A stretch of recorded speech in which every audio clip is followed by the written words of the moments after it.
escritura muito interessante que fala desta era. Eu quero ler ela para nós entrarmos na nossa reta final aqui. É tão gostosa essas lições porque você pega na prática um caso, uma jurisprudência bíblica, para mostrar como que Deus atuou na vida de uma pessoa, ele vai atuar na vida de uma era, a era de Laodiceia. Amém? A maneira que Deus julga você, ele julga uma família, ele julga um país, ele julga o mundo. É a mesma lei, é o mesmo procedimento, não é? É o mesmo procedimento. Então, tem uma escritura aqui, meus amados, está em Apocalipse 14, verso 9 ao 13. E nós sabemos que aqui é o sétimo anjo, a mensagem do sétimo anjo. Vocês acompanham com atenção, isso aqui é muito importante. E o seguiu o terceiro anjo, dizendo com grande voz: se alguém adorar a besta e a sua imagem, e receber o sinal na testa ou na mão, também o tal beberá do vinho da ira de Deus, que se deitou não misturado, no cálice da sua ira, e será atormentado com fogo e enxofre diante dos santos anjos e diante do Cordeiro. Está vendo o que está dizendo aqui? Ele está dando uma advertência.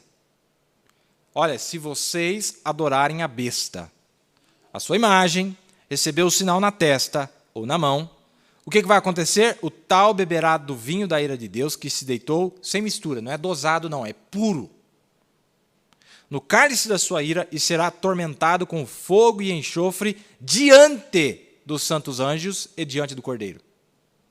Na presença. Amém? Essa é a mensagem para Laodiceia.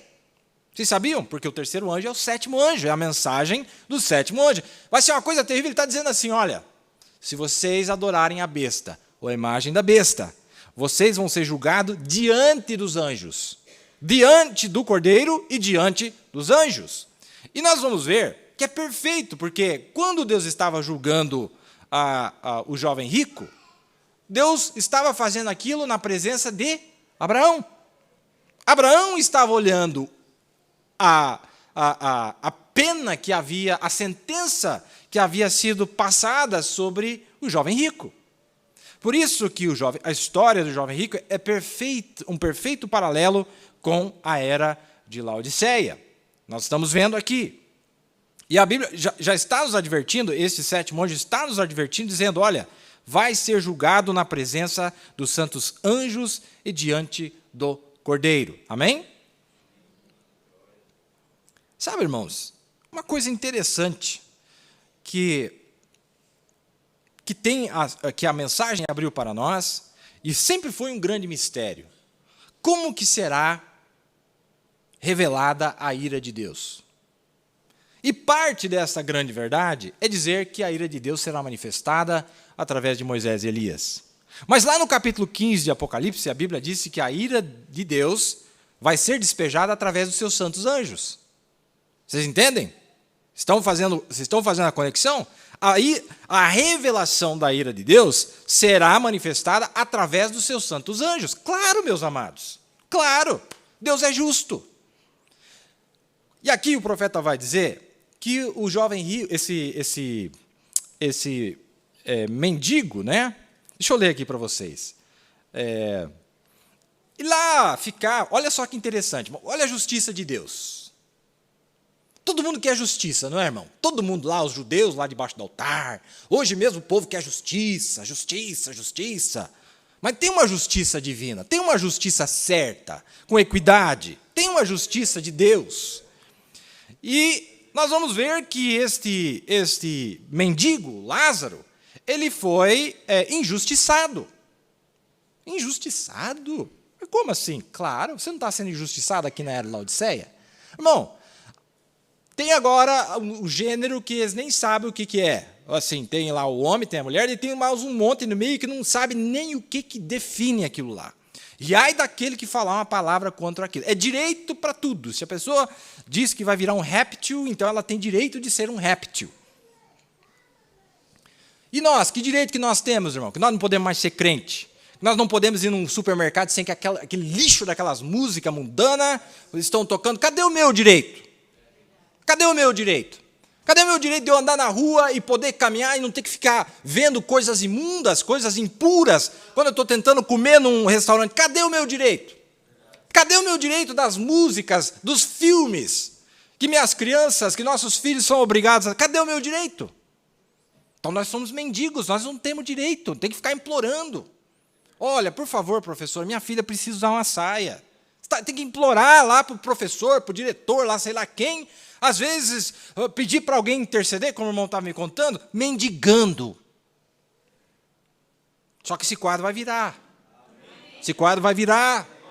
Nós regiremos com Cristo por 1000 anos na terra. E aí nós vamos ver quem que vai implorar. Quem é que estava implorando enquanto estava em tormento? Aí era o jovem rico. Ué, mas você não é o ricão, você não é o abastado? Por que você não usa seu dinheiro agora? Para te tirar dessas chamas, desse tormento? Só o sangue de Jesus para te tirar desse lugar, meus amados. Só o sangue de Jesus para nos livrar dessa condição tenebrosa. E aqui estamos nós, irmão.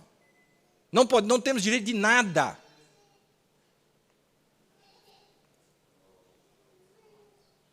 E lá tinha um homem no portão pelo nome de Lázaro, implorando por comida, e em vão. Ele comia das migalhas que eram varridas nem para o mendigo, mas que eles varriam para os cães. Ele estava cheio de feridas, mas o homem tinha estado tão polido na sociedade que ele perdeu os sentimentos. Ele se tornou sem sentimentos, porque ele tinha rejeitado aquela oferta de Cristo. E talvez, num anoitecer, esta vez, fazendo seus brindes com seus vinhos finíssimos, e suas mulheres, não é? Todas cheias de joias, ao redor dele, coisas assim, com todos os seus desejos do seu coração, e brindando. E lá estava o mendigo no seu portão. E antes que o dia raiasse, na próxima manhã, ele já estava no inferno, gritando para que Lázaro viesse colocar um pouco de água na sua língua. Olha que mudança de cena. Lembra de Laodiceia, irmão? Eu quero que você pense em Laodiceia agora. Aqui nós somos o mendigo, aqui nós somos os sem direitos, os totalmente indesejáveis, não é? É só uma mulher andar de vestido que as pessoas já olham diferente. Não é verdade? Ah, que povo esquisito. Vocês notem, quando ele disse, pai Abraão, você viu como ele se lembrava que Abraão era o pai dos judeus? Ele disse, pai Abraão, manda este mendigo Lázaro aqui com um pouco de água nos seus dedos para pôr nos meus lábios, pois essas chamas estão me atormentando. E Abraão disse, eu não posso fazer isso. Em muitas palavras. E além disso, ele disse, você já teve sua oportunidade na vida. Que mensagem dura, irmão. Mas o pai Abraão é tão misericordioso, o pai Abraão, isso. Pai Abraão, depois que fechar a porta, irmão, nós vamos ver quem que é pai Abraão. Cristão é cristão, irmão, ele é palavra, ele sabe obedecer a palavra de Deus. Quando que ele teve a oportunidade? Quando Jesus disse, siga-me. Mas ele rejeitou. Ele foi no caminho daqueles que ganham dinheiro. Querem ganhar dinheiro. E está tudo bem, nada errado com ganhar dinheiro. Mas siga Jesus enquanto você está ganhando ele. Que dica! Senhor Jesus. Mas ele se foi para outro caminho com as multidões. E nós descobrimos que ele disse a Abraão, disse assim, além disso, qual que é a palavra que diz aí na Bíblia em português? Tem um espaço no meio, não é? Tem um espaço no meio entre eu e ti, que ninguém pode cruzar para lá, e nunca cruzará. Um abismo. Aqueles que estão lá não podem vir aqui, e esses que estão aqui não podem ir lá. Já está determinado que ninguém já cruzou e ninguém cruzará. Tem nada de purgatório saindo de lá. E outra coisa, muito importante que isso revela para nós, é que quem deu um copo de água aqui, ele já vai direto para o paraíso. Ele não vai lá purgar e depois do milênio, ir para um lugar bom. Olha que interessante, meus amados. Ouçam ele agora. Agora ele quer ser evangelista, o profeta diz. A chamada que Jesus tinha lhe dado de lhe seguir e de ganhar almas como um jovem, voltou para ele novamente e ele se lembrou dela. de que ele tinha 5 irmãos, e que lá na terra, e que ele não queria eles no lugar daquele. Está vendo como que é, irmãos? Ele disse, envia Lázaro, diga aos meus irmãos para não virem para este lugar. Em outras palavras, aceitem o chamado de siga-me. Mas ele disse, eles não vão fazer isso. Abraão respondeu, eles não vão fazer isso. Ele disse, sim, se alguém ressuscitar dos mortos como Lázaro e voltar e contar para eles. Você vê, isso mostra que depois que nós morremos, você ainda está consciente. Ele se lembrou, Abraão disse, filho, lembra-te nos seus dias. Veja, você ainda se lembra, você não perde sua memória, não. Quem está lá no Hades, irmão, está lembrando de tudo que ele fez aqui, as oportunidades que ele perdeu, a voz do pastor que advertiu ele, a voz do pai, a voz da mãe.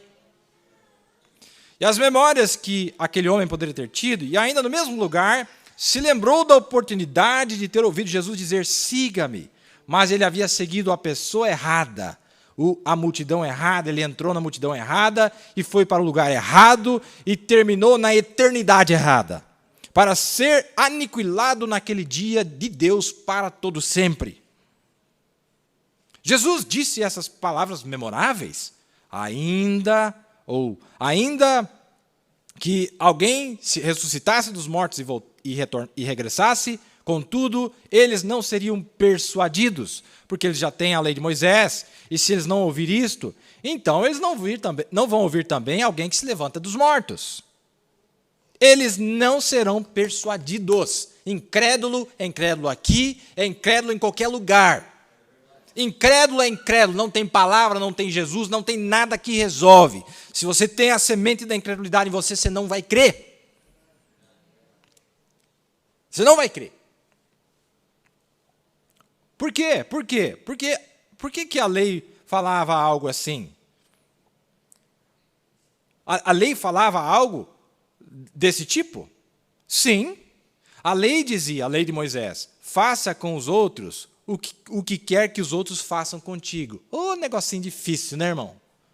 Todo mundo quer ser bem tratado, todo mundo quer ser alisado, todo mundo quer ter lambendo, mas por que você não faz isso? Trate os outros, irmão, bem. Você quer ser bem tratado? Então trate os demais bem. Seja um cristão com todos.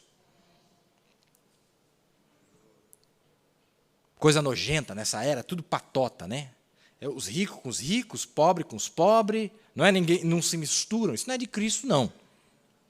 Jesus andava com as duas classes, ele andava com qualquer um, andava com rico, andava com pobre, andava com classe média, andava com prostituta, andava com publicano, e ele salvava todo mundo. Eu gosto de Cristo, irmão. É o meu exemplo. Eu quero ser como ele. Será que a lei fala algo assim? Sim, a lei dizia, faça aos outros aquilo que quereis que se faça contigo. E ele havia vivido debaixo da lei, mas ele deixou que aquele mendigo morresse no seu portão. Veja, e ele havia vivido debaixo das ordens de Deus. E, contudo, falhou em ver aquela grande vida eterna, não é?